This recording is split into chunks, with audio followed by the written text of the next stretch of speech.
Avoir des verres dans le cul, and welcome to Shift+F1, a podcast about speedy race cars. That, by the way, is Quebecois French for to have worms in the butt. Or as we might say, to have ants in your pants. Okay, yeah. Yeah, everybody was antsy to get some on-track running in ahead of the rain. And we're going to tell you how all that turned out. I'm Drew Scanlon. Joining me, Danny O'Dwyer. How are you, Danny? I'm doing great. Vindicated, completely vindicated for my love of Canada. I told you all. Your spreadsheet did say that it had been a bad couple of years, but there was always that tantalizing possibility of Mother Earth getting involved, and she turned up this weekend for sure. Yes, indeed. Also joining us, Rob Zachney. How are you, Rob? Real good. Also, like, what a delightful race. So much to cover. If you are new to this podcast, a very warm welcome to you. And if you are new to Formula One itself, we recommend listening to our preseason primer episode, which assumes no prior F1 knowledge and explains how the sport works and who everybody is. So if you'd like to go back and listen to that, it's episode 257. Also, this show would not be possible without our audience over at patreon.com/shiftf1, where every month we release ad-free versions of the podcast, along with bonus podcasts and videos exclusively for our patrons that cover racing documentaries and films, F1 video games, experiments with other racing series, and a lot of weird things. So if you would like to support the show and get access to all that fun stuff, head over to patreon.com/shiftf1 or click the link in the show notes. What do we have going on this month, Danny? Near the end of the month, we're going to record something that I think, Rob, did you get this from someone in the Discord? Is that where this Multiple people emailed about us. Emailed us about it. One person pushed a little more recently because like people mentioned it as it aired, but then someone gave it a really strong rec. I tried it out. Seems neat. Okay. It's an anime called Overtake. I think there's an exclamation point at the end as well. So they really want you to overtake. We're gonna cover like first couple episodes in our review. We've got good priors in the world of anime on our Patreon exclusive pod. Redline Redline's like top 3 for me in terms of all the movies we've covered. As dazzling as Speed Racer was, yes, it doesn't have a funky boy. True. It doesn't have a funky boy, and a funky boy gets you. It also got introduced at the exact perfect moment in it as well. It was like the zenith of the ridiculousness. Then where characters like, of course, we all know what the ramifications are for this funky boy situation. And you're like, yes, sir, we do. Just if you're wondering, or if you're curious about what Funky Boy is, just type Redline Funky Boy into YouTube and you will not be disappointed. I swear that's not like prison lingo for something that's going to get you fired. And a massive thanks to all of our incredible title sponsors: Get Rich or Die Ryan, Agave ATX, Cyphers Training, Turf SCS, at Team Blackjack, Michael Maves, Gordy's Army, at Talking Autos, Olivia Evans, TelemetryDeck.com, FTC, Drew Stewart, Bailey Foot, Abdullah Al-Thani. Happy belated birthday, Jason Chadwick. That might be the first birthday request edit we've had. Fair play, Jason. You've earned it. The self-birthday. Oh my God, I love it. Hey, if you don't love yourself, who's going to love you? You know what I mean? Yeah. Love starts at home. Abraham Getchell, The Space Above Us podcast, Bunny Fiend, Snigs, Alex Goucher, Max Voltaire, Circuit Demon, Troy Stammer, William Romph, Irvine Clinical Research, Lachlan the Madden Man, Samurai Love Story, and Jason Kelly. Thank you all so much for your support. And thanks to all of our patrons for their incredible support. And thanks to all the lovely Shift F1 fans that came up and said hey to me at Sonoma Raceway this past weekend. I was there for NASCAR, and the F1 crowd was it was diluted. There was a couple of Ferrari caps here and there, but it was nice to meet you all. So thanks for saying hey. Yeah, Danny, do you want to tell us about your weekend, or do you want to save it until we talk about other racing series after the news? Let's do it. It was great. We went to NASCAR last year. We were invited by one of the listeners as well, a lovely fella who gave us some interesting access as well, which was very cool and definitely sparked an interest in me. So I camped, me and my wife and my daughter camped from Friday night until, we were going to stay until Monday, but Sunday evening it kind of cleared up. The traffic wasn't as bad heading towards where we are north, so we kind of made a jump for it. It was a blast. It was really cool. The camping situation was great. It's like dry camping, basically. You know, they have trucks going around that can, empty your tanks and give you water and stuff. But predominantly your dry camping. So that was it was cool. We met a bunch of like-minded folks on the campsite and sort of hung out together and drank together and ate together. Just some random folks we met. They had some dogs, so my daughter was definitely very happy about that. It was up on the terraces, so you could see the track from the RVs. Okay, that was my question, yeah. Very awesome. So they have a huge 50-acre lot across the highway, not across, was it 37 or whatever that is, the other one perpendicular to it. So that's where a lot of people go. In fact, when you're booking the campsites, they let you know like the vibe of each one. Ours was family. I'm not sure I'd go to call it family necessarily, but it was like, family. Then there was ones that were like premium where you could get like infield camping on like, the bottom of turn 2. They had a couple of RVs there, which is pretty cool. You were not on the interior of the track. No, we were up on the hillside basically. Where you turn up the hill at Sonoma, like turn 2, 3, we were like up further up there. Oh, cool. Okay. And then the 50-acre lot, the Geico 50-acre lot is a party type camping site according to Sonoma. So 5: party. Exactly. There was already a crowd pretty close to us that was doing a lot of karaoke until midnight. So that was enough party for us in the family section. Yeah, the weekend was great. It's typical sort of race weekends. They had the Cup on Sunday. They had the lower division on the Saturday. They had some classic car stuff on the Friday. They had signing. You were there last year. We talked about it. It's not the most well attended race. On Sunday it was definitely way more busy, but like Friday and Saturday were pretty quiet, which was cool. Not boring, but like easy to get stuff in line. Very, you don't have to wait. You could sit anywhere you wanted, that type of thing. Sunday was a bit more well attended. And the race was a killer. It was an absolutely brilliant race. Totally mad. There was, I think, 8 cautions in the first 38 laps. It was just bananas. Wow. So they resurfaced Sonoma this year. So everything was way faster. So I think the pole lap in the Saturday qualifying was 5 seconds faster than the fastest lap in NASCAR the previous year in the Cup race. So it was very different. Which seems crazy for a resurface, but that's where they were at. And it was spoilers, I guess, for anyone who hasn't watched the race yet. But local Sacramento boy Carl Larson brought home the win. A great. He pitted for the final time. He was on a different strategy than everyone else. He pitted for the final time with 28 laps left, and he came out in, I think it was 8th or 9th. So the last 28 laps, 25 laps was basically everyone just like watching him catching up on people, like eating up 8 seconds, overtaking. And I think it was the 9th last lap he basically did the second and first overtakes within 3 corners of each other. Wow. And it was just really cool.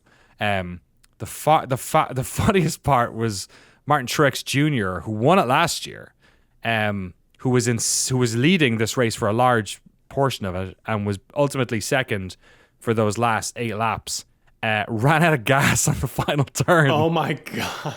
So I'm like, where's he gone? Because like we see, Kyle go through, and then it's like his name's tumbling down the order, and we don't see him, and then and everyone else is overtaking, and then suddenly he just appears. I'm in the main grandstand for the end of the race, and he appears like going like 1 mile an hour.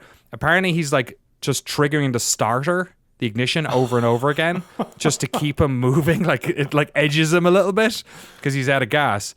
To the point where everyone overtakes him. The recovery cars are behind him driving, and he is going at like the turtle and the hare speed. And everyone's like, at this stage, they're laughing, and at this stage, they're just cheering him on. Like the entire grandstand, the commentator is going like, he's gonna make it. We gotta cheer him on, Martin Truex Jr. And when he crosses the line, he's super pissed off. Obviously, like all the interviews afterwards, he was like pissed at his crew chief. Crew chief said they thought they had an extra half lap of gas, but obviously they got it wrong. Crosses the line, the whole pace goes, yeah. So, going half a mile an hour. He's so slow, So it was fantastic. Great weekend, great food, great vibes. The air show was brilliant. We were up on the terraces for the air show, so we got to watch the whole thing. And yeah, and it's not that expensive. I mean, the food and the drink is where they get you. You know what I mean? Like it's like $16 for anything. For a tall boy. But if you're in an RV, could you not bring and cook yourself? So that you're not supposed to, but they don't care. Really? Yeah, but they don't care. I mean, you can bring the food in when you're eating at the campsite, but when you're going down with your bag, sure. They don't want you bringing stuff in. They never check me. They never checked anyone. They don't care.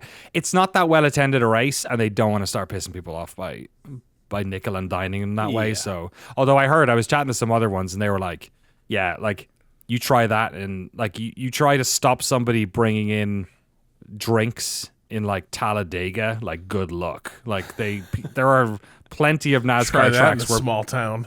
Yeah, where people will fucking bring in what they want, and you'll say nothing about it.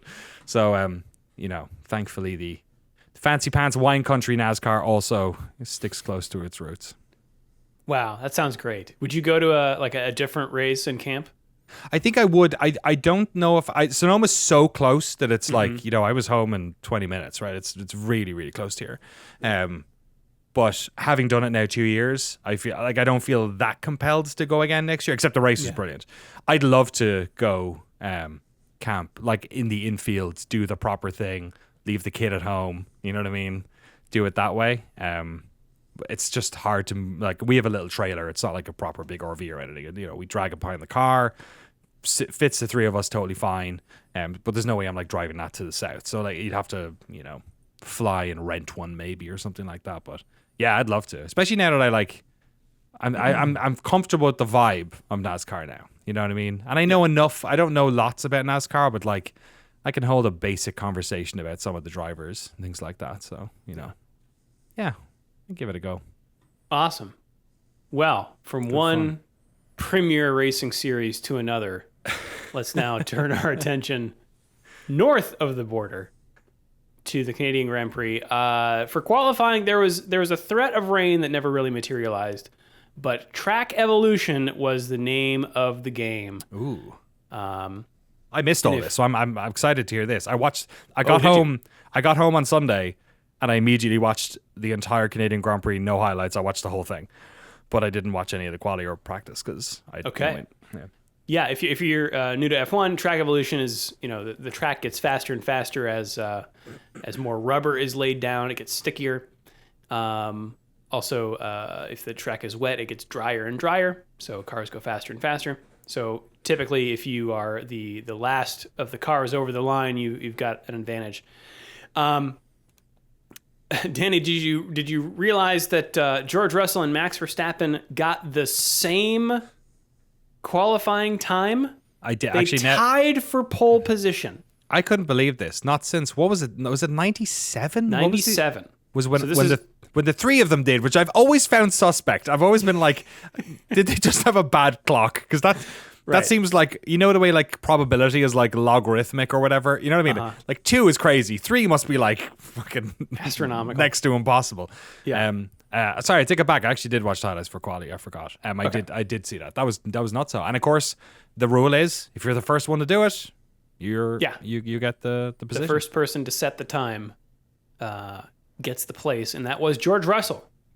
Pole position, just ahead of Max Verstappen, having set the same exact 1 minute 12 seconds exactly. 0-0-0. Did either of you guys watch the side by side they put up on the F1 YouTube channel? No. Because that's one way in which in the modern era they can triple check that, I guess. But it's very cool because you can see like I always wonder when this happens, like were they just neck and neck the whole time? But no, you can see like big swings. Like obviously the cars are set up differently; they got different. Well, yeah, you see where different advantages are. Yeah, and the first sector was, George had a big back gap on him, I think. And then I think it was the last sector is where Max ate a lot of that back. And you could tell the different ways they took the corners. It was very, demonstrative.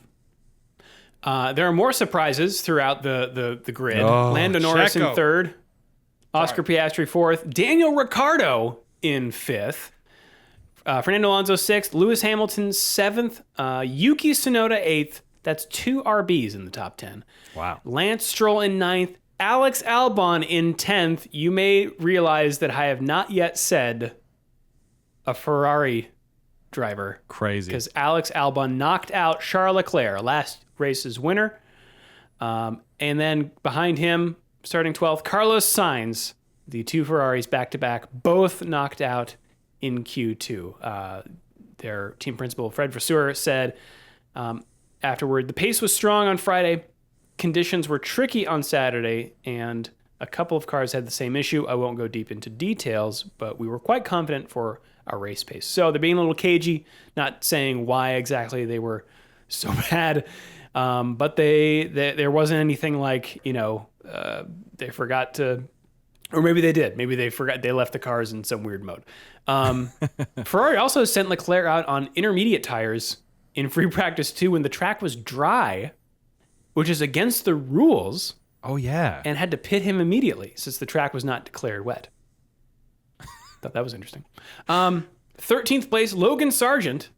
Kevin Magnussen, 14th. Pierre Gasly is 15th. And then Sergio Perez, 16th place, back-to-back Q1 eliminations. Hey, man, he's got tenure now. He doesn't have to work. This quote from race fans, he said he just couldn't get the tires switched on. 17th place is Nico Hülkenberg. 18th, Esteban Ocon. So he qualified 18th. But because the cars behind him, Valtteri Bottas and Zhou Guanyu, are starting from the pit lane due to modifications under parc fermé conditions, Esteban Ocon's 5-place grid penalty for his collision with Pierre Gasly in Monaco effectively gets nullified. Right. So strategically, I guess, a great place to qualify. Not probably going to make much of a difference considering the overtaking ability of that car. Did Zhou Guanyu bin it in the wall at some stage? So he crashed in free practice. I'm sorry, free practice 3. Okay. I don't recall if he did in qualifying. No, I thought it was. Oh, you're right. Okay, so they got it fixed. But presumably that's why they made all the changes, I'm guessing. I mean, Bottas qualified 17th. Okay. But he also will start from the pit lane. So I think they were just like, listen, let's just make some modifications. Let's eat it. Especially if it's a wet rain race. Better chances than any to get some overtakes. Yes, Danny. And do you want to take us through this wet track start? Sure. I mean, there wasn't much in the way of overtakes here. The biggest, I guess, thing that happened that's interesting is it's always hilarious to watch the cars start a wet race because it's like watching Bambi trying to walk across the pond. They all just kind of went, we're getting grip. We're going to get grip. We're going to threaten to get grip. And especially here because it's not that far to the first turn. So by the time they're able to get the grip, they're almost like already slowing down. So you just get this. It's a very funny little early part of the track to be in. Alonso got Ricciardo on turn 2. Mm-hmm. That was a good move. But aside from that, they were all 2x2 for those first 3 or 4 corners, right? Well, at the exit of turn 2, Pierre Gasly and Sergio Perez came together. Oh, yes. Narrowly missed Gasly was by his teammate. But I think the really exciting part of the opening laps were the Haas boys. Oh, boy. So unlike everyone else who started on intermediate tires, Magnussen and Hülkenberg started on wet tires and were just rocketing up the field. The first lap saw Magnussen jump 7 places and Hülkenberg 5. And by lap 3, Hülkenberg was up to 8th place while Magnussen was up into 4th. It was so much fun. I was just praying to the rain gods. I was like, keep it coming. Yeah. Keep it coming. Let's get our boys. Because it's not going to rain the whole race. They know, they're already talking about like what I feel like the term cells was used way more this weekend. Like they've just decided that's the word now they're going to use for clouds. Clouds, yeah. But they already knew it was going to chill out pretty quick, and then there was a big one coming in like 30 laps. So you kind of knew that whatever they were gaining here, they were going to, they were reaping it, and they were going to have to eat it on the other end when it dried out. But it was just kind of how much. I don't know. So I had hope, right? Because it all matters. If they could have, this is one of those races where I wish we could like run the save a few times and try like counterfactual strategies, because what does happen is a lot of people end up waiting to see what develops with the weather. But like I am so curious, like Haas decides to keep them out on the wets as long as possible, right? Like that was kind of the play that they were making, was go from wets to dries. And maybe at that point I was thinking if they can jump from the wets onto the dries while the track is still damp, maybe they can hold on to their gains. Or you get a safety car.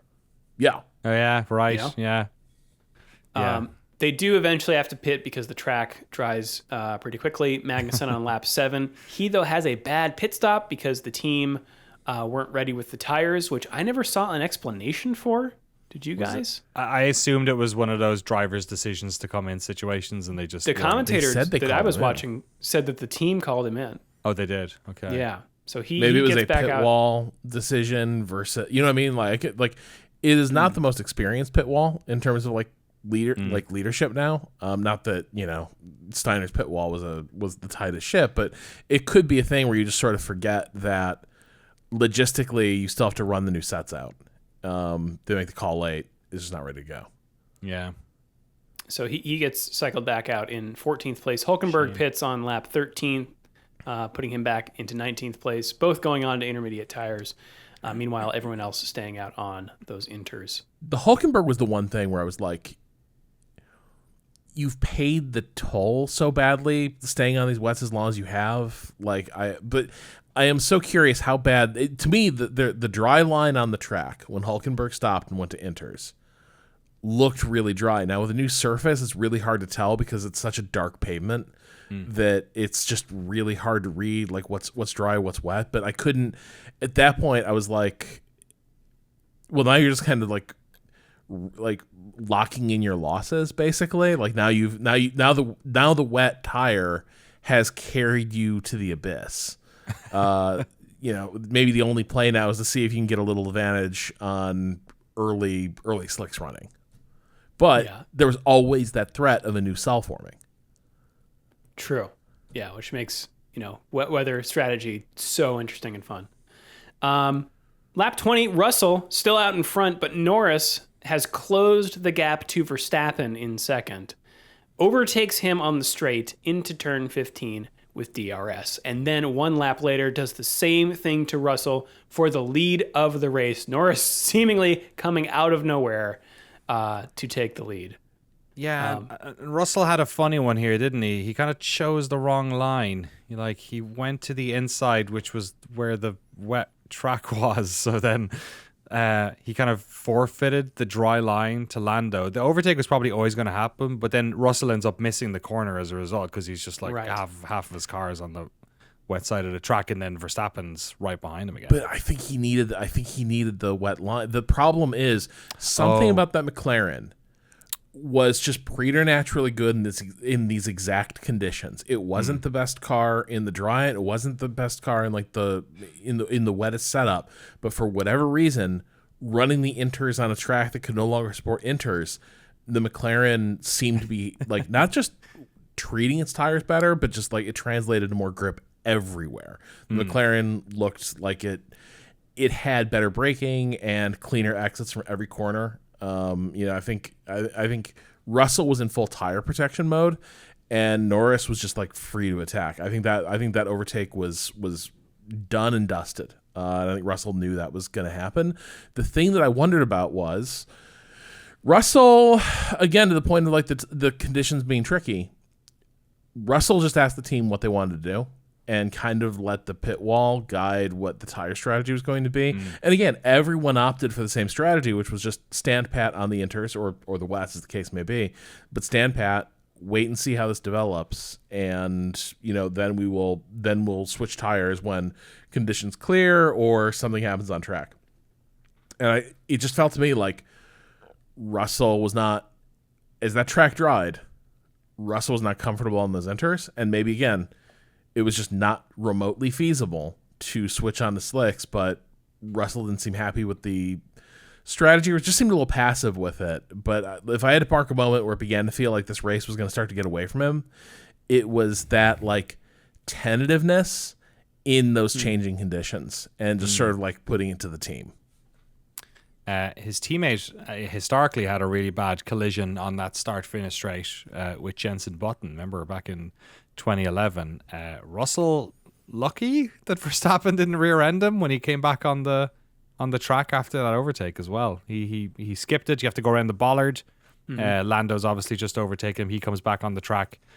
moves over to the right, and Verstappen does a quick little evasive move. I think it looked a bit more dramatic on one angle than it did from the Verstappen's car, but yeah, could have been worse there.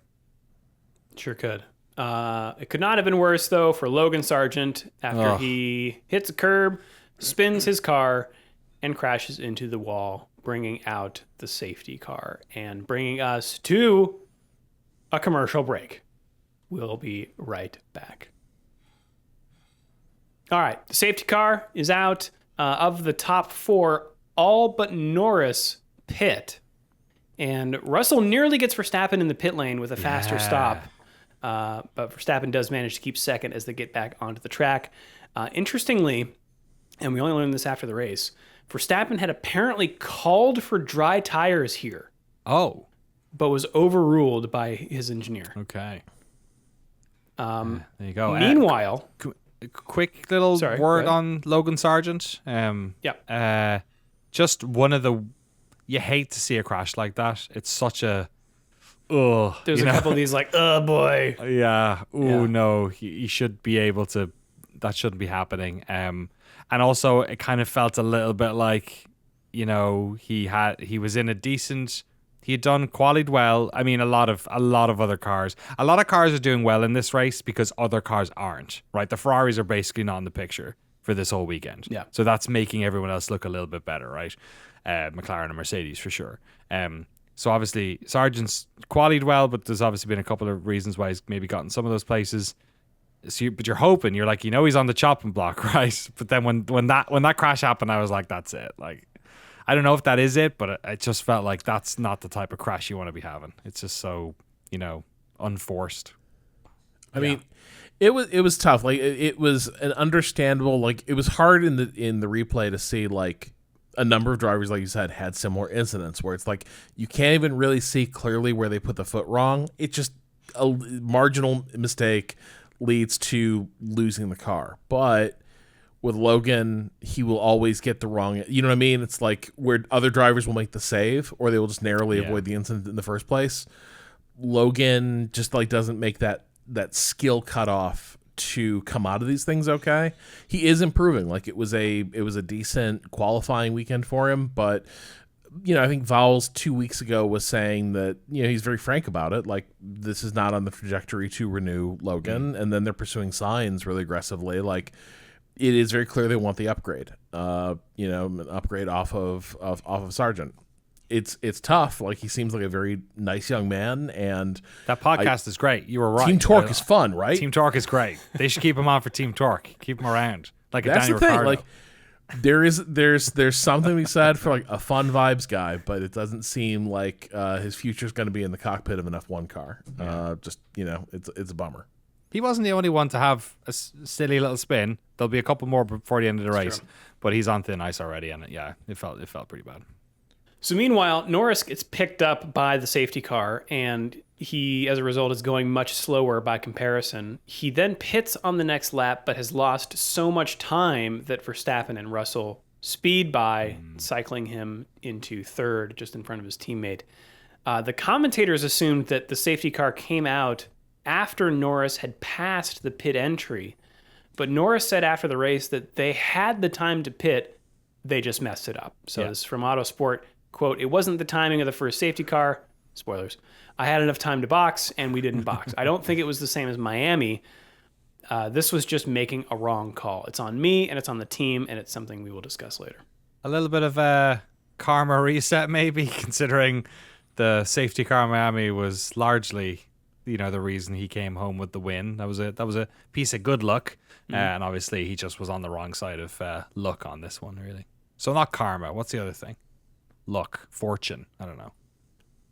Ricciardo also pitted here and had to serve a 5-second penalty for a jump start, which was tough to spot on the replay. And this is from race fans.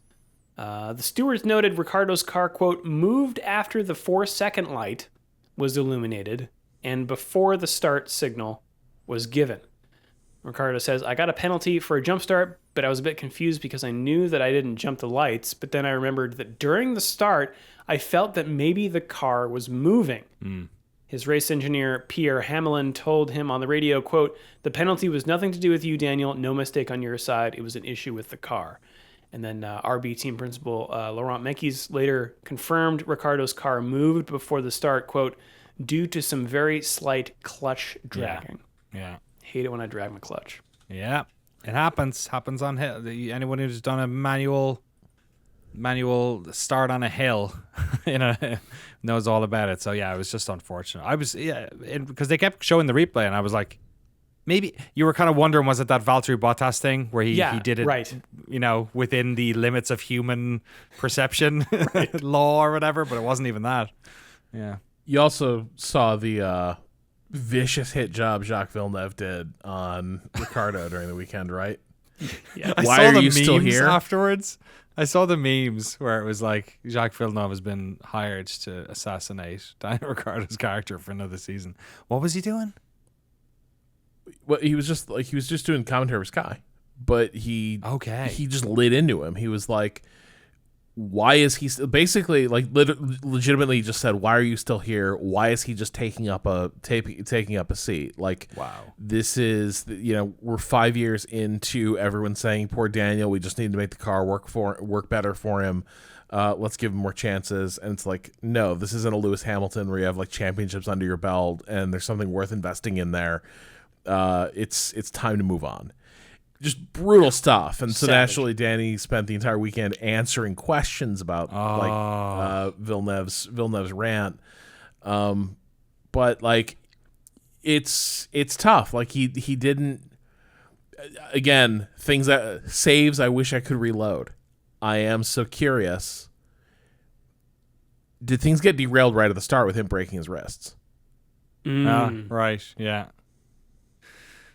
Maybe. I saw on the memes, I saw one that was like the emotional register of a Daniel Ricciardo fan, and it was just like up down, like, oh, Daniel's back, oh no, false start, Daniel's back. And this was one of those weekends. He qualifies really well, qualifies ahead of his teammate, and then he just gets caught with a penalty, which the fact that it wasn't his fault, I think makes it sting a little worse. But there's a long race to go, so maybe he'll end up in a better spot. Yeah, we do a restart, and another driver who's not having a great race is Leclerc, who's been nursing an engine issue from lap 2 that decreased his power by 80 horsepower. He pits after the restart to try and fix the issue with a long reboot of his car. It does fix it to somewhat, and he goes out on the hard tire, but it's too early for dry tires, so he pits again for an intermediate tire, but in the end, he ends up a lap down, and his car still isn't performing, so he retires on lap 41. Yeah, big roll of the dice, that one. They had nothing to lose, so, yeah. I do want to shout out, though, the overtake of the race on lap 30. Incredible. Alex Albon threads the needle heading into the chicane he overtakes Ricciardo and then somehow squeezes his car between Ricciardo and Ocon's ahead. And then outbreaks Ocon on the inside and in one fell swoop gets 2 to get up to 9th place. Beautiful. He was watching Magnussen and Hulkenberg in that first lap thinking, I want to do some of that easy mode stuff. Yeah. Well, double overtake. Except the thing is, it also was like, this overtake has to happen or there's going to be a crash, right? Like he was getting squeezed. It was like one of those things where, like on the highway when you're going to merge into a lane and someone's merging in and they don't see you, and it's like you can either do a wild evasive action or you can just get that foot down and shoot the gap. And that was Albon shooting the gap. It was a badass move.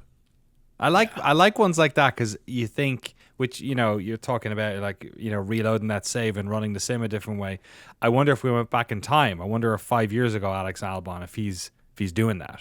He's got such confidence now and such I think he was. Like, remember, he had confidence. It's just things would break bad for him.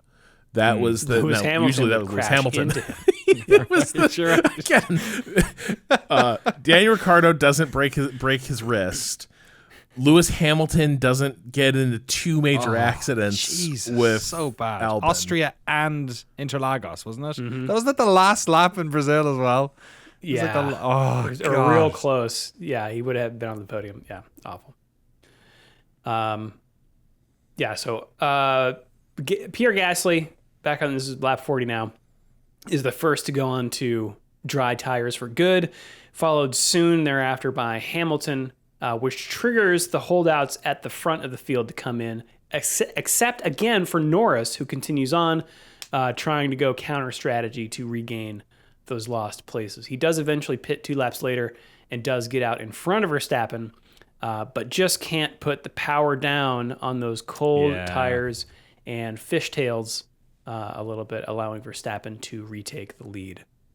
Yeah, it looked like it was close, and then you remembered that they have to. It's such a weird track, this one, because the pit lane is super short because of the entrance and exit situation where you're basically skipping, 2 turns. Yeah. But you do come out as a result in this like really nasty, wet area on like a fairly long, slightly uphill as well, right-hander.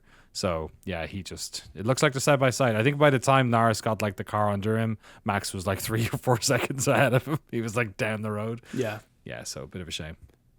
A few laps later, lap 49, Norris then locks up with Russell close behind, allowing Russell to pass with DRS on the back straight. However, 2 laps later, Russell eats too much curb on turn 9, and Norris gets by on the following straight for second as they head into the hairpin.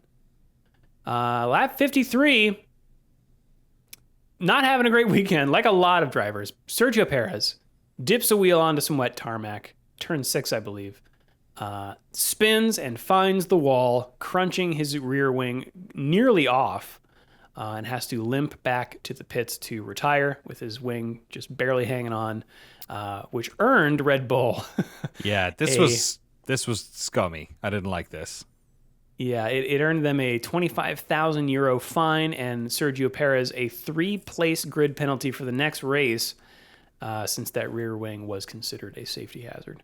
Yeah, so they didn't want a safety car because it wasn't going to help Max. So they basically told him to come back around. And they dropped debris further up. I think it was on turn 9 or 10. Before the hairpin, there was a big chunk of his rear wing. You can't replace the rear wing. You're done. You break the back of the car. Probably shunted the gearbox a bit as well. So I didn't like that. Any situation for me when there is a legitimate danger issue and you're doing it for a competitive reason, I probably err too much on the side of caution with that stuff, but I didn't like that at all. I don't know. I'm like, the car was bashed up, but it didn't look like it was actually going to lose the rear wing imminently. It was just like beat to shit. I actually do like get the car home, don't call the safety car. Now that's mooted a second later, but I do I do like just the fact that, in general, I wish F1 was a bit more like IndyCar, where the objective is like, can we get this thing back to pit lane somehow? And they will sort of move heaven and earth to like let cars limp home and get out of the way, rather than bring everything to halt for a recovery. I didn't think it was as egregious. It was just like all the parts it was shedding, along the way. But like a lot of that damage had already been done. I'm a little 50-50 on it. The thing that I couldn't shake was it felt like some of the places where he was like losing debris might have been places where the accident happened a second later, but it actually looks like Sainz basically had the exact same incident, like the exact same corner, exact same angle of attack. Yes. Sainz also spins, I think later that same lap. And then as he is spinning around, you know how cars, like, as they're slowing down and stopping to spin, they sometimes reverse direction sharply. Alex Albon is trying to avoid and almost makes it, but just clips a back wheel against Sainz, spinning Albon off the track into a wall and bringing out another safety car. Yeah, this was a bummer. It's always, I feel, I hear what you're saying about Checo as well, Rob. I can, it's easy in hindsight to blame people, and I think this is another situation with Sainz where you could say, slam on the brakes so you're not going to collect anyone else as you turn that corner. But I think in the moment when you're trying to recover the car, you're trying to make it so you don't turn the wrong way or spin the wrong way. it just sucks for Albon because he had a great weekend. He had just done that amazing overtake. Who was it behind them? Because whoever was behind them did a great job of cutting up the inside and not getting collected. Was it Hulkenberg? Ricardo. Okay. Gasly, Hulkenberg. Hulkenberg also avoids. Well, we'll get. Oh yeah, jeez Louise. Yeah, and then I think, but then hilariously, Sainz, obviously not the rally driver his father is, can't seem to get out of the grass properly either. He just does a little spin on his own. I would thought he was going to get beat. First time I tried iRacing. Right. But on the start finish, on the grid. Right. Yeah, but he does manage to drive the car away. Albon, on the other hand, does not. Yes. So Russell and Hamilton both pit under safety car. Russell going from third, ceding a place to Piastri as he goes from hard to medium. Hamilton from fifth, going from medium to hard, retains his position. So we get a restart on lap 58, and it is less than 5 laps before Russell, with his new tires, pounces on Piastri, pulling even with him as they head into the chicane. Piastri has the inside, does not concede, so Russell just turns into him, which doesn't work, and has to bail and then cut the corner, losing a lot of momentum, which allows Lewis Hamilton to come and take fourth place from him. 2 laps later, Hamilton gets DRS on Piastri and does make the move stick into that same chicane for third place. This was the most son type moment I've ever seen from Lewis Hamilton. It was like, why don't you let a man handle this type situation? Now it's different tire wear and all that, but the fact that we just seen Piastri give Russell fits trying to do this, and Hamilton just rolled up and breezed through, was like one of those things where it's like, oh, this is brutal. Coming on the heels of it wasn't a great judge. It was not a well judged attack from George. It didn't come off. It cost him time.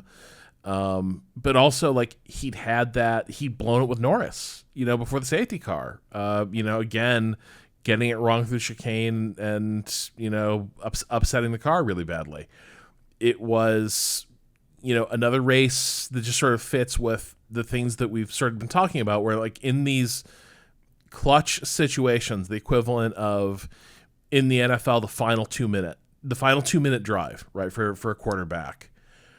Russell doesn't have that thing. He can compile. He's got great pace and he can compile a lot of stats, but in that, these final 2 minute situations, it isn't always there. The performance is not complete. Genuinely, he needs to get on that Max program. He needs to get we need to see you in the sim racing, kid. We need you need to be in wheel to wheel battles for meaningful position a dozen times a week, because he just doesn't have the instincts for it. Do you know what he needs to do? And from Toto's perspective, focus, George. Focus. Yeah. Helpful. Well, he is taking notes, George Russell, because he does the same thing as Hamilton on the next lap, taking fourth from Piastri at the same place. Scary incident on lap 66 where Tsunoda cuts turn 9, spins onto the grass, gets back onto the track, and is narrowly missed by the following Hulkenberg. Almost prophetic from Martin Brundle. Did you notice? Did you see this? No. He was just talking. I think it was the previous lap, maybe 40 seconds before this happened. He was talking about the fact that somebody else had cut that corner but not gone through the bollard, because they have a similar bollard here. And he said... And he was you shouldn't even try to make the bollard. Because the grass. He said, because you'll spin. Because you'll probably spin if you try to make the bollard. Enter Yuki Tsunoda, who literally does what he just said. It was amazing. Yeah. Back near the front, though, Russell has caught Hamilton on his medium tires. Did you talk about Hulkenberg missing him just there? Yes. Yeah. Oh, my God. Crazy. Yeah. Insane. Hulkenberg apparently closed his eyes. Oh, my God. Thought he moved, but he thought he was about to hit him and was about to just close his eyes. And he was like, I don't know how I didn't touch him. Yikes. Yeah. Wow. Russell catches Hamilton on medium tires, gets DRS. Hamilton moves to the middle of the track, but Russell squeezes by even further on the inside into that chicane, keeps it clean, and seals third place and the last podium position. Fair play for them letting them race as well. I mean, letting them race. Hamilton's gone next year. Right. Didn't have to let them, but yeah, at least it was that. So Max Verstappen wins the Canadian Grand Prix, Lando Norris in second, and George Russell third, Lewis Hamilton fourth, Oscar Piastri fifth. In sixth place, we've got Fernando Alonso ahead of Lance Stroll in his home race. Good Daniel for those Ricciardo. guys. Yeah, Daniel Ricciardo comes home in eighth. Pierre Gasly ninth, and Esteban Ocon the last of the points-paying positions. Which I bet sucks for Alonso and Stroll. I bet it's like they're not exactly fighting them neck and neck, but like it felt a little bit like, oh great, the Astons are back in. Oh, and also those guys are too. In 11th place, just outside the points, Nico Hülkenberg and then Kevin Magnussen, the two Haas cars having tried the wet tire gambit. Valtteri Bottas 13th, Yuki Tsunoda 14th after that spin, and Zhou Guanyu, the last of the cars still running, in 15th place. Then we've got the DNFs of Carlos Sainz, Alex Albon, Sergio Perez, Charles Leclerc, and Logan Sargent. Both Ferraris, both Williams, not a Red Bull. Yeah, crazy. Yeah. Hamilton scored an additional point for sitting on the fastest lap of the race. Congrats. Good job. GG. And that was Canada. Let's run down the driver standings after this race. Max Verstappen is on top with 194 points. Charles Leclerc still in second place with 138. Lando Norris, though, is in third with 131. Carlos Sainz in fourth with 108. Sergio Perez, 107. Oscar Piastri is in sixth with 81. George Russell in seventh with 69. Lewis Hamilton in eighth with 55. Fernando Alonso is now in ninth with 41. Yuki Tsunoda in 10th with 19. Stroll has 17. Ricciardo has 9. Oliver Behrman and Nico Hülkenberg are tied for 13th. And I guess not tied, but they have the same amount of points, 6 points. Pierre Gasly's in 15th with 3. Alex Albon and Esteban Ocon both have 2.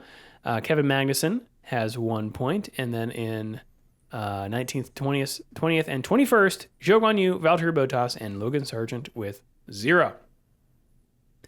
In the constructor standings, Red Bull Racing is on top with 301 points. Ferrari now has 252, I guess same as last week. McLaren in third with 212. Mercedes is in fourth with 124. Aston Martin's in fifth with 58. RB has 28. Gene Haas and team have 7 points. Alpine has 5. Williams has 2. And Sauber has 0. Okay. That is it for the race recap. Shall we take it to the news, Danny? Let's take it to the news. There was one piece of random news, not random news, but one piece of non-F1 related news that I forgot to mention. Did you notice we had 2, I think it was, were they both records set? 2 female winners in 2 different races over the weekend. Abby Pulling won at Brands Hatch in British Formula 4, and Jamie Chadwick in Indy next. Did she really? She won, yeah. Dominated the race, yeah. I think she started first and finished first. Huge news for the toxic Autosport posters who latched onto the fact she had a really shitty season in Indy NXT last year as proof that the best the W Series could generate is kind of a scrub in lower tier IndyCar. Second season she's figured out pretty well. She's qualifying well. She's racing well. It was a clean win. I watched it. It was sort of led flag to flag, multiple restarts. Didn't face much pressure, but also in part because her pace was pretty untouchable. Yeah. It was good, yeah. Enjoyed the highlights of both those races.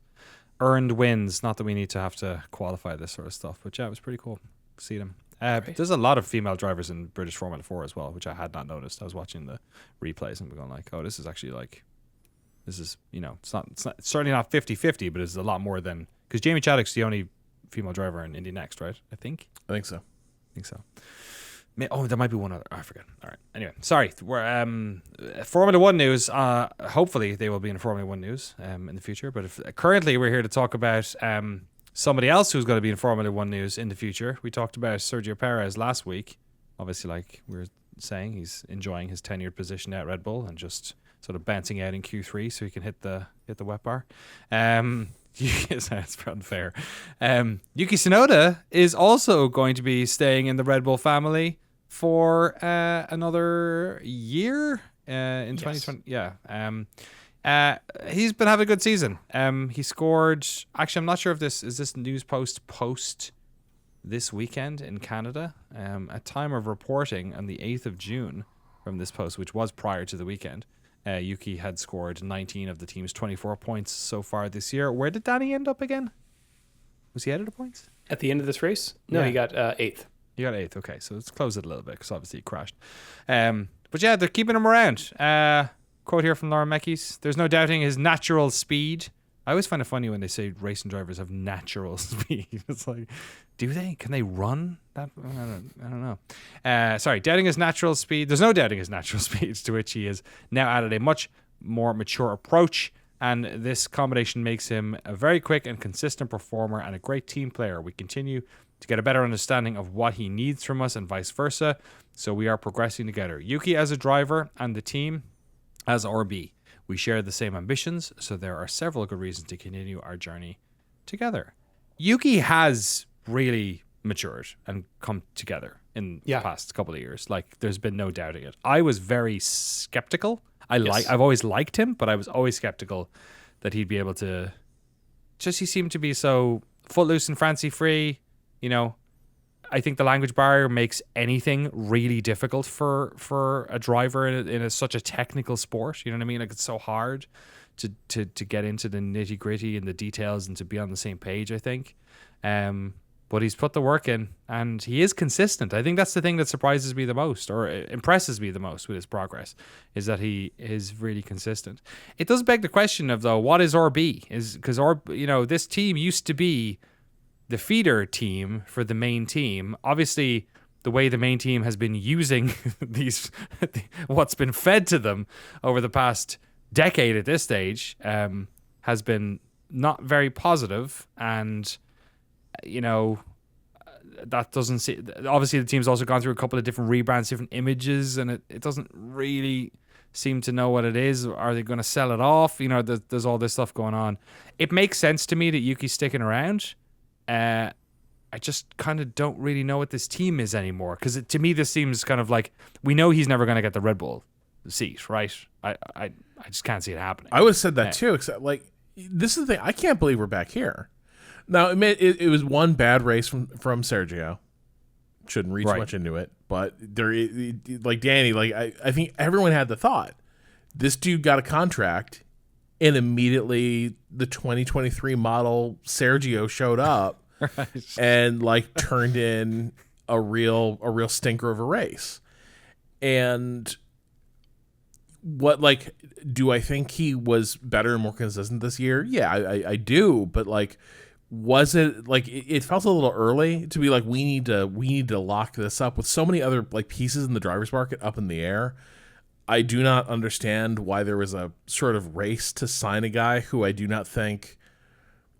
I think you could I feel like he's not fielding tons of offers from other teams. No, like you could play the thread out a little more because you could put Hulkenberg or I feel like you could put Magnussen. You could put any if all they need is somebody to like make up the numbers at this. And I have historically really liked Checo, but I don't think he's a cut above a lot of the other drivers, even the more steady ones that aren't going to be, youthful chum for Christian Horner to scream at for a couple of months. It seems. I'm with you. It seems like I don't know.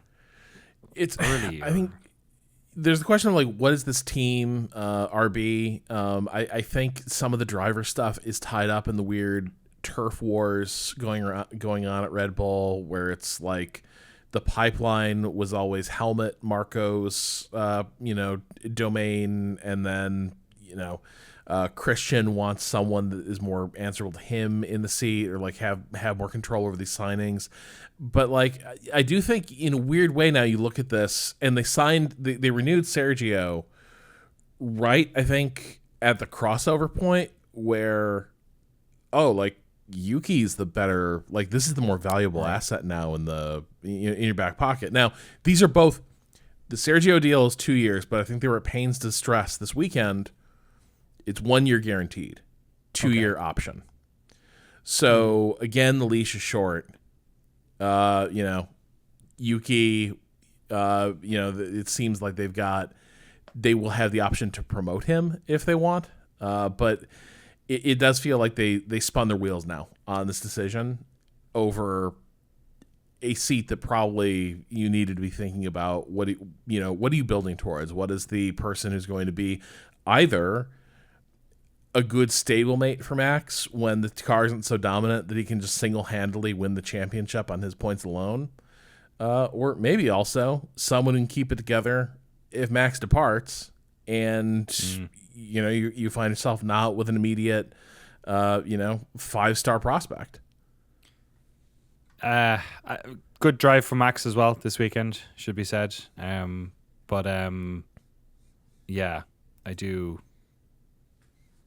I do wonder about if the fact that the car, if we're looking at the rest of the season on that Red Bull and thinking, okay, the gap's been closed up, and then Sergio is that grace, that sort of like buffer that he had to everyone is now gone. I think, as good as he was last year, that buffer was wide. He was able to be consistent. He was able to stay out of trouble. He was able to get into Q1 fairly regularly. If he's not up to speed and the car isn't, are we gonna? I mean, we'll see in the next couple of races. I think Canada maybe wasn't a great track either, in the rain and everything that's going on. But, yeah. And I draw a comparison, Mercedes, for all the we might have reservations about how Russell's raced, like him and Lewis are often in a very similar like space in terms of performance on the track. There's not one guy holding him back. I think the real problem is McLaren appears to be developing the car like gangbusters, and Norris and Piastri impresses the hell out of me. Yeah, me too. They appear to respond very similarly to the car development track. So what is good for one appears to be working just fine for the other. Piastri appears to drive with very little ego at this stage of his career when the team tried to bait him and being like, do you think if we let you pass Norris, you could challenge for the lead? And he's like, no, I need to fight Russell. Yeah, you're right. That was a really surprising moment. Yeah, very rare that driver isn't going to be like, yes, give me that position. Let me see what I can do. He just stayed, he was like, no, I'm going to be Wedge Antilles back here. Norris is Luke. I'm going to be the Shields. But that is a case where that car appears to be coming on very, very strong. Their development track appears to be bearing fruit just about every time they roll out an upgrade, and the cars are moving up together in tandem.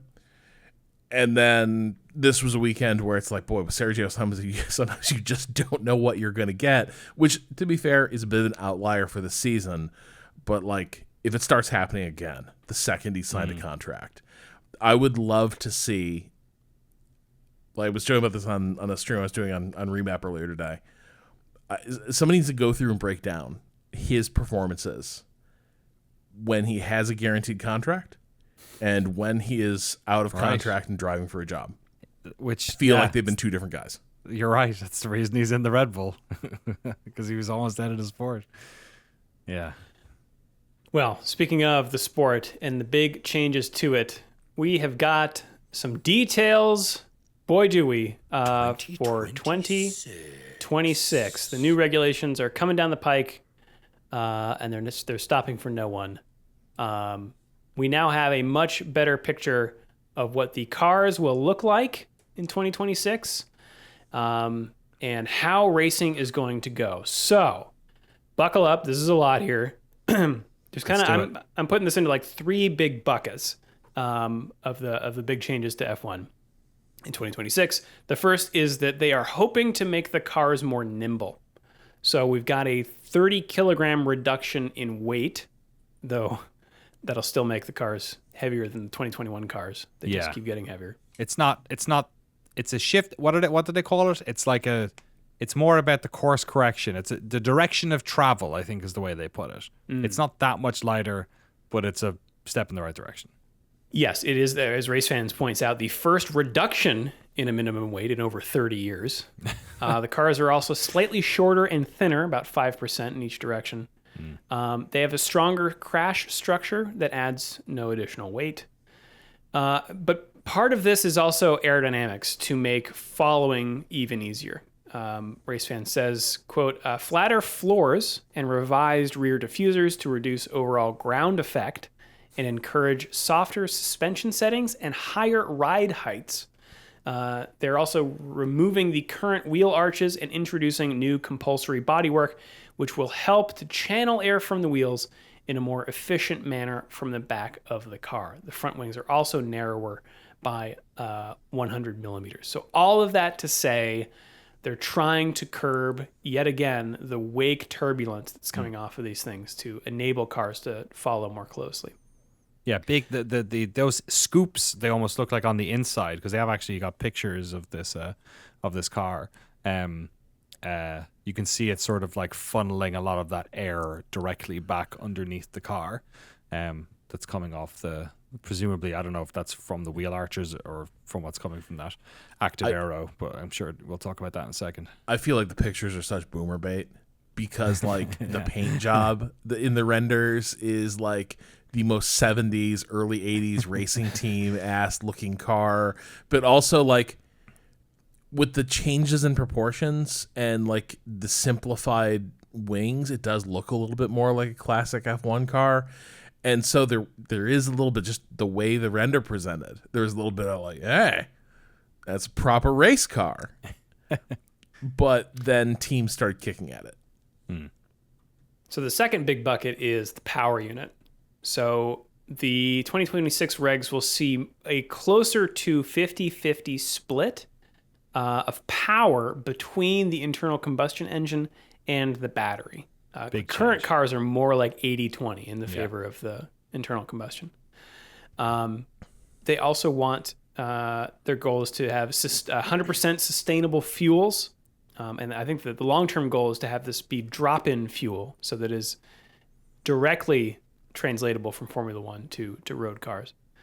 Also, that was an interesting part of this, is that the direction of travel for the hybrid thing this year is a pretty big change. 50-50 is like a astronomical shift. But it does sound like they really want the fuel thing to happen. So I think they really do. And the race, I don't know if you watched the race's video, Danny. I did, yeah. But they point out there, and I can link that in the show notes, that they think that this move toward both nimbler cars and sustainable fuel is paving the way for a future return to internal combustion only cars. So like V8, I think the V12s wouldn't work. They said V6 or V8. 6 and 8, yeah. And this is the downstream thing that they want to be more relevant to road cars again, which is a very interesting thing to hear from the automotive industry, that they're like... I mean, there's still a bunch of those out there. Yeah. Well, so Porsche invested a fortune in like biofuel or whatever stuff because like, again, part of what the reason it makes sense to buy a Porsche, not that it makes, it's amusing, it makes sense with quotes, but Porsches, like a lot of like cars that have potentially collector's items, Porsche is very good at it. They stay on the road for a long, long time. And so you have like a fleet of old vehicles that are internal combustion, and one reason that like you can justify getting a Porsche is like, unlike a lot of other cars, it will hold on to a lot of its value, and when it's time to move on from it, you'll be able to recoup a decent fraction of what you paid, or in many cases, if you took good care of it, maybe even more. But all that goes away if there's nothing you can put in the car that is like legal. But I think the thing that I'm like it's cool. Like, sure, finding ways to keep vintage cars on the road, that's awesome. Like I said, I think having auto racing continue to run internal combustion would be neat. But this is kind of like, some of this is like when like LEDs came out and it's like, oh, it's so energy efficient, you can just light things more. And it feels like there's a bit of like, it'd be better than being carbon neutral. It'd be like, being carbon negative. If we don't have to burn the thing, that whatever it is we're burning, the carbon cycle is complete, it's 100% efficient, great, that's awesome. Still might be better, given where things are at, to not burn the thing at all. And that's where I start to look a little bit askance at a lot of this, where it's like, we need to get carbon neutral, baby, but we're gonna be carbon neutral, but also still burning gas somehow. Don't worry about it. Everyone wins. Yeah. The third big bucket, and this is maybe the biggest one here, DRS as we know it is going away. Goodbye, and DRS. It is being replaced by 2 initiatives. So number 1 is active aerodynamics on the rear and the front wings. These are movable elements. DRS is a sort of active aerodynamics. Now it's going to be on the rear and the front wings. So this will be switchable by the driver between 2 configurations. At any point in the track. Not quite. So. Oh, really? Okay. Yeah. So low drag, they have named these things terribly. Is it like the Z and X thing? Is that what it is? X mode. X mode is the X mode is the low drag mode for the straights, and Z mode. It's a fucking Nintendo controller. It is. Is high downforce mode for the corners. So Okay. it's not like they are changing over time throughout the course of a lap. It is either one or the other. Right. And it's both of them at the same time. You cannot independently do it. Yeah. So like DRS, you can go to the low drag mode only at predefined points. Okay. So the drivers will get a beep in their ear just like they do now for DRS, like, hey, you can activate it. And then when they get to a braking zone, they can either manually close it or they can have their car automatically go back to high downforce Z mode. Like a DRS, if you hit the brakes, it closes. Correct. Same thing. Yeah. Unlike DRS, and Danny, I think this is what you were getting at, drivers can change modes regardless of gaps to other cars. Oh, cool. Okay, right. So they're doing. Okay, I'll get to that point in a second. But Race Fans has a good quote from FIA's single-seater technical director Jan Moncho. To be able to overtake, you need to be close to the car ahead of you, and if you can't follow in a corner because the car ahead is generating so much dirty air that your car gets unstable and you need to drop away, then the moment you are on the straight line, you need to recover all of that loss. So it's very important for us that you can reasonably follow another car in a cornering situation. To do that, we need to make sure from the aero concept that the amount of dirty air being generated is not impacting too much the following car. That's number 1. So that is all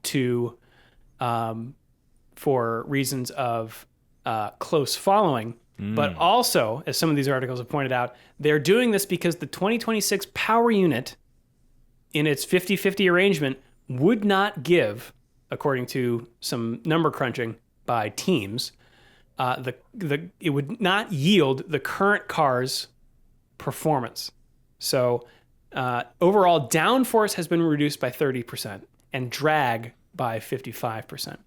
That's a lot of drag. To make up for that, right? Because if you have less drag and less downforce, you don't need as much power to push you as fast. So that's active aerodynamics. What if you could unlock more power, Drew? What if, Danny, you could use manual override mode? Manual override. So this... Push to pass. It's basically push to pass. So the active aero thing, like I said, you can change modes regardless of gaps to other drivers. So this is no longer this is no longer the overtaking thing. This is like we're making the new power units work, and also hopefully cars will be able to follow each other closely. The overtaking thing is manual override mode, and this is basically a battery boost button. So by default, the energy deployment from the battery will taper off. But a following car will be able to press a button and ignore that tapering effect. So this is from Autosport, again from Jan Moncho. If I'm close enough to another car, I am given an extra amount of energy for that one lap. which I can deploy in any way that I want. That, I think, is also what you were thinking, Danny. Yeah. So this can be apparently deployed by the driver in any situation. It's cool. As long as given some detection point there within a certain distance of the car ahead. Which I hope, we never know. This is the problem with this stuff. It's a domino effect, and you really have no idea which ones are going to fall first and in what direction. So who knows? But I just like the idea of, if nothing else, the sort of gamification of some of this strategy is not so locked into specific parts of the track. I think push to pass in Indy has worked better than DRS. Is that, I don't know. DRS is such a strange one, because DRS definitely has helped, and in certain eras felt like it helped better than others. That Hamilton Verstappen year seemed like it was really dialed in. Formula E, I think, has done a great job with their various boosting things in creating fun, strategic situations because of when people are going to deploy it, when people are going to, go for it, when in the race and then when in the lap. Also, presumably they can dial this in a bit. It's not like DRS is out of their hands, right? They can't.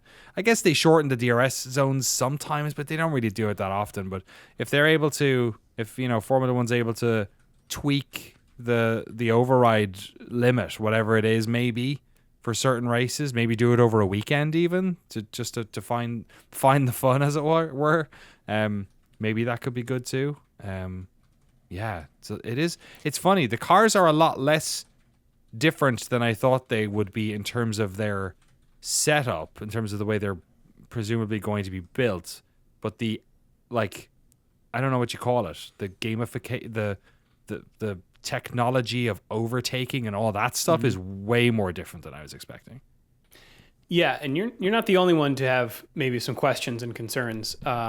The teams certainly do. The team bosses met on Saturday in Canada to kind of talk it over. The regulations do need to be published at the end of June, which is a year and a half before it will come into effect by various regulations and bylaws.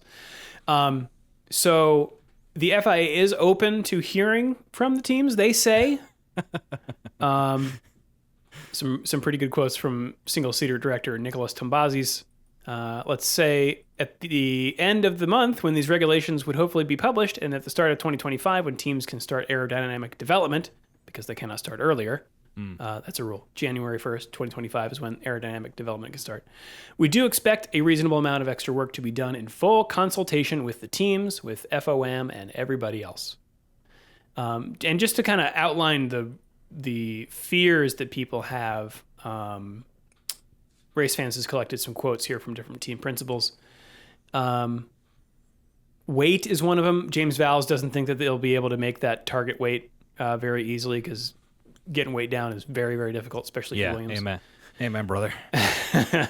The power unit, Andrea Stella from McLaren says, we can still achieve a 50-50 concept, which is a nice concept, but it can be achieved in a way that doesn't put so much of our requirement on the chassis side, which is then difficult to meet. He also has some concerns about the active aerodynamics. After doing some simulator tests, Stella says, quote, the cars are not fast enough in the corners and too fast on the straights. So these two aspects need to be rebalanced. Sorry, go ahead, Rob. Do they though? This one's interesting. Recovery. So if the battery is only charged by kinetic energy, so we're doing away with the MGUH, right? No more heat recovery turning into battery juice. So kinetic energy recovery is mainly done in braking zones, but there might be some tracks which don't have enough braking zones to charge the battery. And this may result, the fear is, for different rules for different tracks, which would understandably be confusing. And potentially what teams had previously warned about, which was the internal combustion engine constantly revving to act as a generator for the battery, which would be weird. Driving around a little Jenny. Charge battery. Yeah. Sustainability, Rob. Yeah. I don't know though. Couldn't you just change the deployment? Some of this just sounds like I don't know. Like one of the interesting things about Formula E, right, is that the thing they've gotten really good at is the chess game of like who still has enough left in the battery at the end to like challenge for anything, and who's being really efficient and canny about like harvesting energy as they go, who's keeping that battery almost flat but like keeping just enough to keep racing at pace. I feel like that could be doable and would get like on those tracks that don't naturally lend themselves to easy like one-to-one recharge discharge. I think you could see a bit of chess match happening there with distribution. The thing I'm a little bit like, so you're telling me this cars might be faster in a straight line, but then they might have to brake a little harder and like to get around these corners and like slow way down and then really punch it coming out of the corner. Yeah, I'd hate that. That sounds awful. Boy, I would really miss who doesn't love watching a car just like just lose someone around a sweeping corner because they just lost the front air off their wing. It just like falls 2 seconds behind. Like I hear some of that and it's like, stop threatening me with a good time. Yeah, right. Rob, what if I removed 2 of the wheels for you as well? Oh. Then that would basically be MotoGP. My lord. It is so like just getting into like, sorry, so we're starting to just like explore MotoGP a little bit. Things that keep coming up. No one likes the era, and the riders are like, this sucks. Pirelli has shown up in the sport. Oh. And people are like, this sucks. Like the degree of stuff has hit like MotoGP that's been in F1 for years. Oh, right. And it's like we're doing a speed run of like the last 15 years of F1 history of like MotoGP riders being like, well, sport's bad now.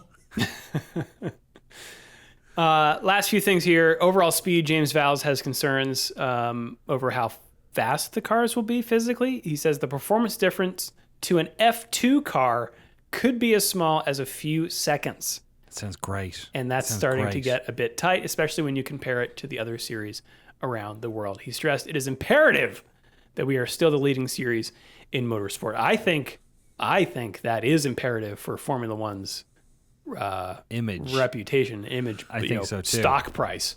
And if that, and I couldn't give 2 shakes of a wizard's knob, to be honest. But I think if it has to be by a couple of horsepower, great. Everyone wins. Let's get them nice and slow down to F, not quite as slow as F2.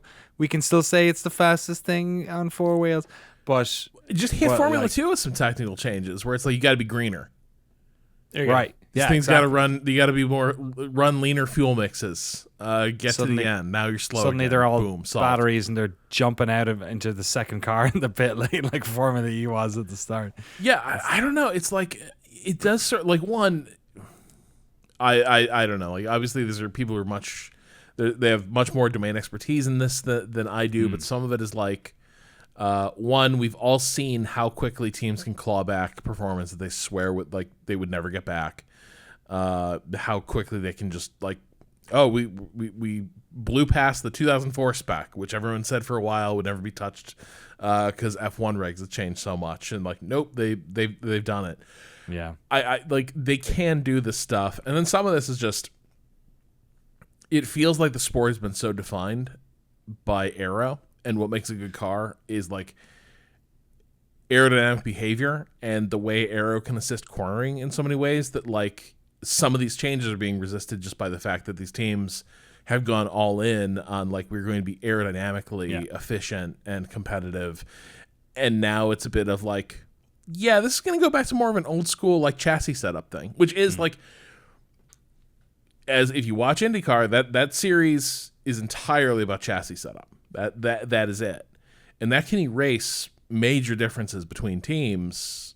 Whereas aero, I think, my feeling is aero's a performance space that suits F1 really well because it's money in, performance out, and the more money you can throw at aero, like the more you get out of it.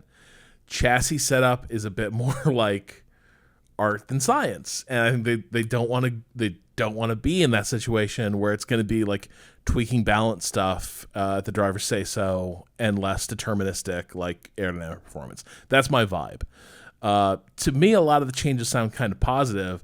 My one reservation is just, as we always get around a rule change, the longer you leave F1 alone, the more it feels like things begin to converge as everyone figures it out. Yeah. And every time you turn things over to like promote better racing, you end up stumbling into the situation where like, oh, somebody solved this spec full season before everyone else did, and the sport's going to suck for a couple years. Yeah. You're almost course correcting for a problem that existed a year ago, kind of a little bit, you know? You're always fighting the last war. Yeah. Yeah, exactly. Yeah. Well, I am here for a big hot mess, and I can't wait to see how it's all gonna shake out. I love it when things get turned upside down like this, and this feels like a really drastic shift. The one thing that I have a concern about is, as I've said many times before, you need to clue the fans in about battery level. Like that stuff, right. We need to know when, you know, the following car has the ability to use it, you know, how much juice remains, that sort of thing, you know, to the degree that it makes sense for cheating, or not cheating, but, you know, you can't give too much away to your competitors. Yeah. But like you just, it can't be too complex for fans to understand. I mean, I feel like when we started too this, opaque. When we started this podcast in the like ERS era, like that was a way more like sort of telegraphed thing. You know what I mean? And I feel like I don't have a great grok on if pushed. I feel like push to pass in Indy is not as explicit. Like, but they used to straight up show you like the battery charge and how much they were deploying and when they were deploying it in F1. It might have been before actually we started this podcast. They have actually, I think on this last weekend they showed. Like last lap, these two cars had this charge, so they're at least clued into it. Okay, that was a lot. Do we want to have an IndyCar corner? Yeah. While we're bringing up push to pass, etc. Little IndyCar corner. So didn't talk about this last week, but IndyCar followed up an amazing Indy 500 with a shit show in Detroit. The new street circuit blows. They went from their historic venue in Belle Isle. I think they kind of got kicked out of it. And now they have like a horrible street circuit, I think in Detroit's Greektown, near some of the casinos there, but like it's not good. It's like, you know, when you hear like new street circuit and you have like, you imagine the worst shit possible, that's kind of what they've got in Detroit, in my opinion. Like no runoff. Some of the least, like one of the least charismatic tracks I've ever seen. No character. It's just like you're driving down tunnels of advertising hoardings. That's it. And then Motor any City. mistake, someone's in the wall or someone's in the runoff. Not even proper runoff. In the little like turnaround area, the escape road, and that's the Detroit Grand Prix. So at the race, it was a bit like. It was a really weird one. They had a weird rain shower that didn't appear on radar. The cell formed literally over the track, so nothing appeared on radar. Wow. And teams were like, "Somebody, it can't be raining. It's not on the radar." So the track got really slippery and greasy. All sorts of chaos happens in that race. Agustin Canapino gets into it with Teo Pourchaire, who is the McLaren IndyCar driver, was the Formula 2 champion last year. He was pretty high achieving. But either way, he got into it with Teo Pourchaire, and Pourchaire was penalized by IndyCar and forced to like yield 3 positions, but it still kind of fucked up Canapino's race, and so it goes. That's racing, right? Like that. You know, there's a little ill-judged move in a corner. It ruins someone's race. There's a penalty. One side doesn't feel like everything got made right. And then Canapino's fans, he's got a really active like fan base, went batshit and apparently started harassing Pourchaire really, really badly. And he made comments about like, hey, like, it's not okay to be getting death threats over a pretty routine, mild racing incident. This is unacceptable in the sport. And Canapino decides he's just going to wade in, and he says, basically, how dare you accuse my fans of doing something like that? Where's the proof? I don't see any death threats. Show me the death threats. And like really inflammatory stuff. And then all hell breaks loose because Canapino drives for JNCO-sized Racing. Their commercial partner is McLaren. I don't know what that fully entails in the world of IndyCar, but the point is there's some sort of organizational synergy there. JNCO-sized is not a particularly... They're like third tier, right? Like one of those teams that you would not be surprised if they just ceased operations in a random year because like they're really dependent on a couple sponsors, one of the team owners for a lot of money. It's a little bit of a marginal operation. Okay, and JNCO's is different from... It's with a J. It's different from JNCO's. These are not big pants. No. Okay. I thought this was another Stewart Haas problem, where it's a different thing. Speaking of teams leaving their respective. Wait, Stewart Haas has nothing to do with Gene Haas? Is it? Or is that no? Newman Haas has nothing Newman to do Haas. with Newman Stewart Haas, yeah. Stewart Haas. Sorry, I take it back. All right. But Newman Haas does anything to do with it? Anyway, Right? I'm getting... They're two different Haas's, right? That's Yes. what? No, Isn't that weird? Literally, I spent years just assuming that, like, wow, like, Me too. such a different, like, so I can't even imagine Paul Newman and Gene Haas like being in business together. I don't think they were. But anyway, so Canapino plays this card, and immediately McLaren severs their agreements with JNCO-sized Racing. Just like tear up the partnership, like we're done. And then JNCO-sized, basically like there's now kind of a dual ownership situation, and Canapino is the pet project of one of the owners. But then the new guy, Brad Hollinger, is not as enamored of Canapino and released a statement that like obviously respect McLaren's decision. Yeah, death threats aren't okay. And they benched Canapino. They pulled him from Road America this past week. And they put Nolan Siegel in there. He's a guy who's been competing really well in Indy NXT. And get Chadwick in there. Make him really upset. Well, Siegel apparently comes with a lot of money. Is the thing. Okay. That it is a bit of a Lance Stroll situation Siegel where money. there's like a family promoting a vision, which is this kid being a world class racing driver, and they'll pump money into that project. He's pretty good so far. Point is, I left one important thing out. This happened last year with Canapino. Canapino had a teammate at then I think it was just JNCO's Racing, Callum Ilott. Yeah, a little like sweet little British driver.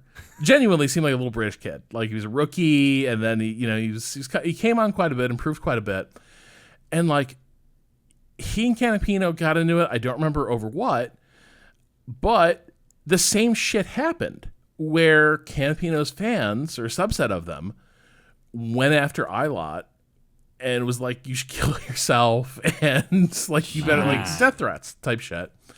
And Ilott, I don't know how, like, what all unfolded, but Ilott did not end up serving out the rest of his contract on that team. Right. Like, just didn't. Either the team decided it wasn't worth it, or he decided it was not worth staying in that seat and being teams with Canapino. Now, there is a bit of sensitivity around this because Canapino is an Argentine racing driver, and he is like, apparently he was an absolute like demon in sports cars, went in cold to IndyCar, pretty decent out of the gate. But his position is always the Anglophone media always paints Latin American fans with this really broad brush, and everything is turned into like a pathology of like Latin hot-bloodedness whenever shit like this happens. And you always blame, like, you're always assuming that it's like Latin American fans behaving this way. There's something to that. But also, having been online in the gaming space, there's a little bit of like, but you really do be that way. Like, this is like these are accusations that have been leveled against Brazilian gaming communities a lot too, which is like there are some really toxic elements in the Brazilian games audience. And as with a lot of things, there's also a bunch of like sort of more progressive left-leaning Brazilian voices who are like, yeah, we hate those guys. It's the two poles oriented toward foreign media. So like you kind of get where Canapino is coming from, where there's a bit of like swiftness to sort of demonize or assume the worst about these sort of like really passionate nationalist fan bases, but it also is like if you sort of spend time in sports spaces where like these fan bases share space, there is smoke there is fire behind the smoke. And the fact that Canapino's like, I don't know, show me the death threat, you big baby. He's not helping says their a cause. lot. Yeah, 100%. Yeah, it reminds me of like, I think similarly, there are things that like Irish people think or do or say that, not all obviously, but like, in sports and stuff as well, that like probably wouldn't fly as much over here. And, I think if I was a capable sports person who knew that and knew when those two worlds were going to intersect, I see it with sports stars from other parts of the world who are able to sort of ride the line.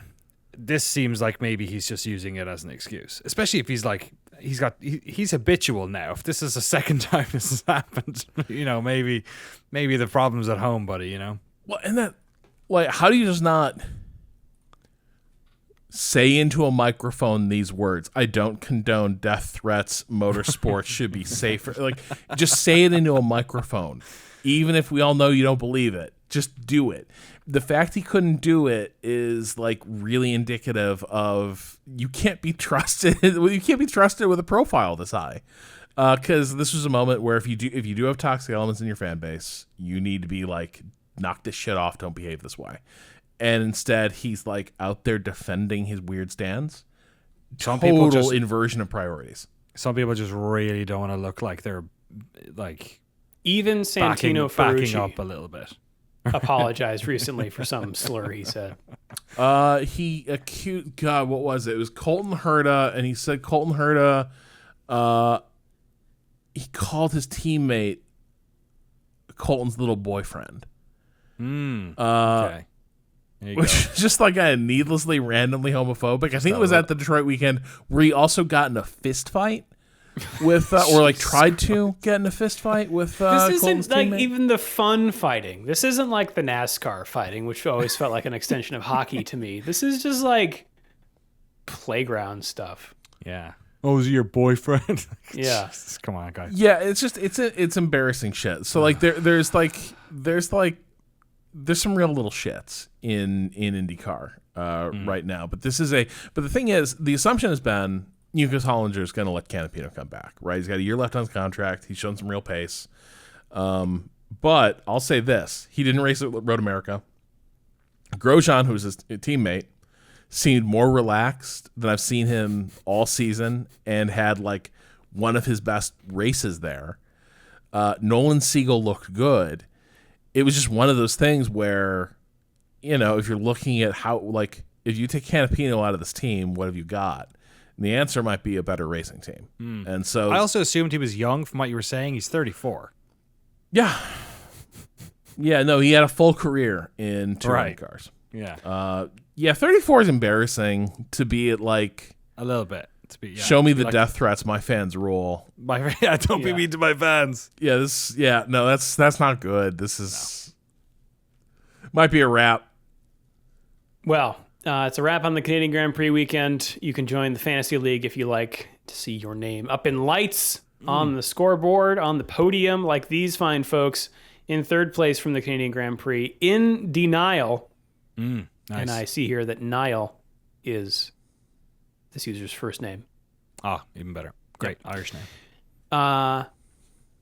Second place, Steiner's Spirit. Get choked Has up there. embodied me Just a little misses bit. Gunther, don't you? Yeah.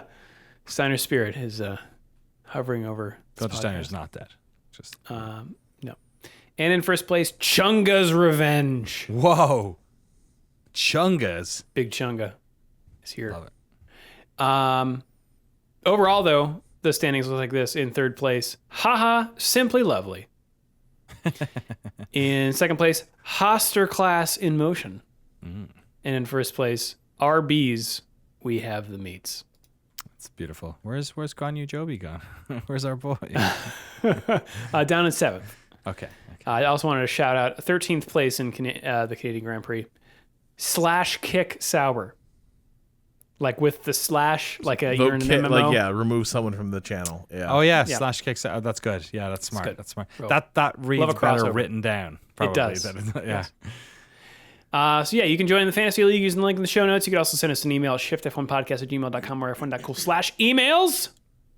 You can also hit us up on the socials. And that's us around the internet. Danny, do you want to take us around the world? Let's race around the world. Yeah. The 24 Hours of Le Mans is this weekend. Maybe you've heard of it. At Circuit de la Sarthe. Sarthe? Sarthe? World Superbike Championship is at Misano World Circuit Marco Simoncelli. Misano. The NASCAR Xfinity Series is at the Iowa Speedway. Man, I was wondering if they were anywhere this week. It's far. Yeah, in Newton, Iowa for the Hy-V Perks 250. No wonder they were in those haulers and out the door as quick as they could possibly go. There you go. Oh man, the Repco Supercars are at the Hidden Valley Racetrack. Oh, where is it? Nobody knows. Nobody knows, but their sauces for the concessions are top notch. The Motocross Grand Prix is in Italy for the Motocross Grand Prix of Italy in Maggiora Park. Sure. And Maggiora Park. we got NASCAR. Also, Sonoma's great. We should come back this weekend. we should. We're in Iowa though this time. Great For the Slipknot 100. for the Iowa Corn 350. Oh my God, I was close. Powered Powered by ethanol. Good stuff. Yep. The Iowa. Ooh, no, that was Disturbed. I was about to go. Ooh, ah. The Iowa.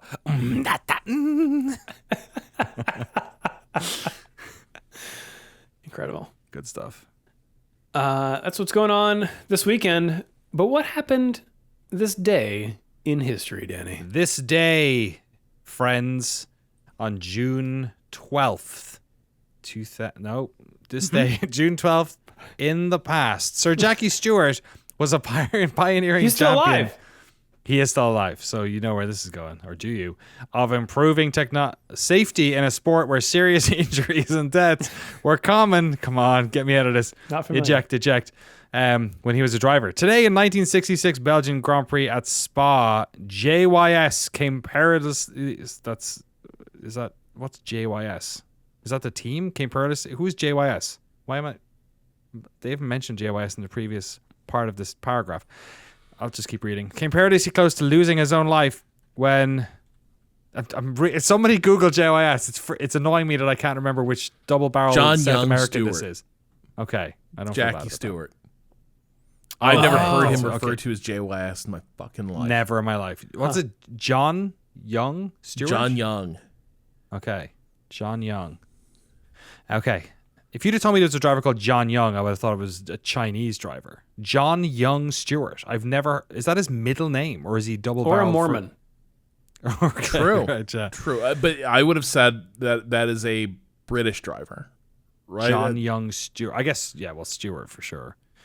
Anyway, yeah, sorry. once the Stewart comes in, JYS. as we all call him now, perilously close to losing his life when a huge rainstorm caused 7 of the drivers to crash on the first lap. Stewart was one of them and found himself trapped inside the upturned car with a broken shoulder, a cracked rib, internal bruising, and covered in petrol. Graham Hill stopped to help him, and he luckily escaped before the car caught fire. Footage from some of the practice sessions for this race was used in the 1966 film Grand Prix, starring James Garner, which we covered in our Patreon podcast a while back. Sure did. Did you see? Did y'all see the Hot Ones Lewis Hamilton thing? Yeah, I liked it. I did too. I liked where he's talking about how like movies can't really show F1 cars going at speed because like they're too fast. So you can't have like camera truck. And like John Frankenheimer solved that. Hey, Lewis, John Frank. There's nothing new under the sun. John Frankenheimer did all this. Yeah, exactly. He was. Isn't there a picture of Jackie Stewart wearing a camera on his head? Yeah, that's the famous one where it's like really high above his head. It's like the world's first GoPro. Who was it? Was no? It's on the side. He looks like a Star Wars character. I'm gonna post this in the Riverside chat. Just to hurt his neck. This looks awesome. Oh man. Yeah, I don't know. I feel like a lot of people. I feel like most people are going to be pretty skeptical about that Formula One race. Movie until it like. Hamilton's. Yeah, I mean it's not him. What is he? An exec producer on it? Brad Pitt, right? Yeah. Yeah. Yeah, that's a cool Jackie Stewart helmet. That's pretty good. See, this is just what Google Glass should have looked like. Yeah. It looks like the thing on the right looks like the counterweight is literally just like a little tin of oil. Yeah, because there's no way that's a film can, so I don't know what that is. Is it just oil? I thought it was a battery, but it's probably not because it's a film camera. Right. Wow. Yeah, that's good stuff. I'll post that in the show notes too. Amazing. All right, there he is. Yeah, John Young Stewart. Drano can filled with sand from the Reddit explainer. Wow, incredible! I was Drano close. can of sand. Incredible. That's my new fantasy team name. If you would like to support the show and get access to all of our bonus episodes, the ad-free version of the podcast, and the official Shift+F1 Discord, you can do so over at patreon.com/ShiftF1.